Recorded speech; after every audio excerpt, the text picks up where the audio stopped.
नमस्कार। आज हम गोता लगा रहे हैं 2025 के लिए कुछ चुने हुए भारतीय मिड कैप स्टॉक्स की दुनिया में। हमारे पास जो स्रोत हैं वे कुछ ऐसे स्टॉक्स पर रोशनी डालते हैं जिन पर विश्लेषकों को काफ़ी भरोसा है, जो अच्छे सेक्टर रुझानों का फ़ायदा उठा सकते हैं और जिनमें बढ़त की अच्छी संभावना दिख रही हैं। तो आज हम इन्हीं स्रोतों को खंगालेंगे और देखेंगे कि इनमें क्या खास बातें निकल कर आती हैं। शुरुआत करते हैं एसीसी सीमेंट से।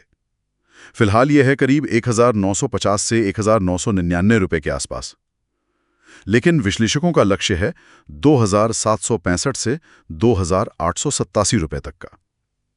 यह तो मतलब करीब 40 से 55% की उछाल हुई। लगता है इसके पीछे इंफ्रास्ट्रक्चर और वो जो किफ़ायती घरों पर सरकारी जोर है, कंपनी के स्थिर मार्जिन और ब्रोकरों का विश्वास, ये सब काम कर रहा है। हाँ बिल्कुल। और इसमें ये देखना दिलचस्प है कि कैसे ये जो सरकारी फोकस है इंफ्रा पर, वो सीधे सीमेंट सेक्टर की मांग को बढ़ा रहा है। और ये एसीसी के लिए काफी काफी पॉजिटिव संकेत है। शायद ये बड़ी कंपनियों को छोटे प्लेयर्स से मार्केट शेयर लेने में भी मदद करे, स्केल की वजह से। हाँ, सही कहा। तो ये थी सीमेंट की बात, जो सीधे तौर पर इंफ्रा से जुड़ा है। अब अगर हम एक ऐसे सेक्टर की तरफ देखें जो हमारी अर्थव्यवस्था की बुनियाद यानी कृषि से जुड़ा है, तो पीआई इंडस्ट्रीज का नाम सामने आता है। ये एग्री इनपुट्स और स्पेशलिटी केमिस्ट्री दोनों में काम करते हैं। बिल्कुल। और पीआई इंडस्ट्रीज के लिए लक्ष्य बताया गया है 4,443 रुपए से 4,705 रुपए का, जो मौजूदा भाव करीब 4,400 4,550 से लगभग 33-38% ज्यादा है। इनकी जो ताकत है वो सिर्फ सामान्य आर&डी नहीं है, बल्कि वो जो वैश्विक कृषि कंपनियों के लिए खास कस्टम सिंथेसिस बनाते हैं ना, वो क्षमता है। इससे होता ये है कि ये कमोडिटी के उतार चढ़ाव से कुछ हद तक बच जाते हैं। और हाँ, स्पेशलिटी केमिकल्स में जो इनका विस्तार है वो डाइवर्सिफिकेशन लाता है, मतलब अलग अलग क्षेत्रों से कमाई, जो जोखिम कम करता है। अच्छा, कृषि से हटकर अब रोजमर्रा की जरूरत की चीजों पर आते हैं।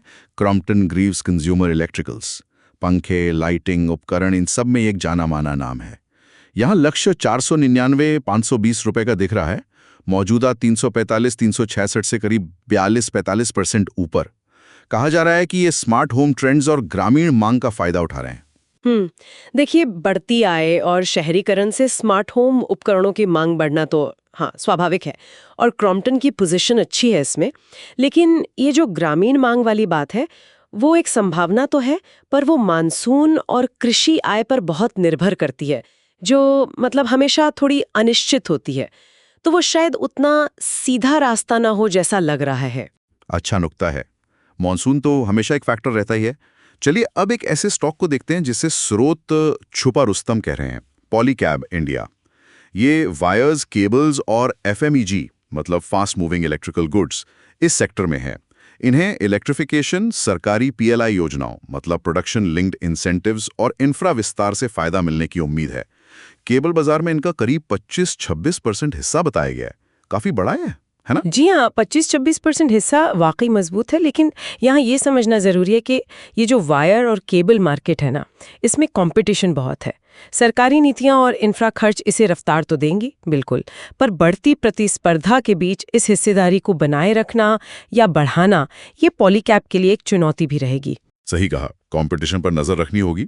अब आते हैं चीनी सेक्टर पर। बलरामपुर चीनी मिल्स, जेएम फाइनेंशियल ने इसे खरीदें रेटिंग दी है और लक्ष्य 635 से बढ़ाकर 700 रुपए किया है।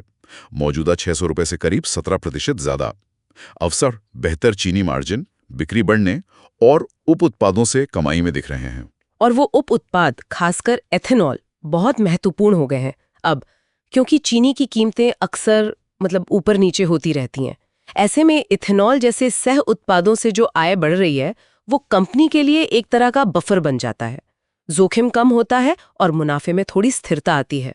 इनके अलावा कुछ और नाम भी हैं जिन पर नजर रखने को कहा गया है, जैसे एक्सो नोबेल इंडिया पेंट्स में, Camlin Fine Sciences Speciality Chemicals में, L and T Finance, Uno Minda, Dixon Technologies और एमामी भी लिस्ट में है। हाँ, तो संक्षेप में कहे तो इन सभी स्टॉक्स में एक बात कॉमन सी दिख रही है।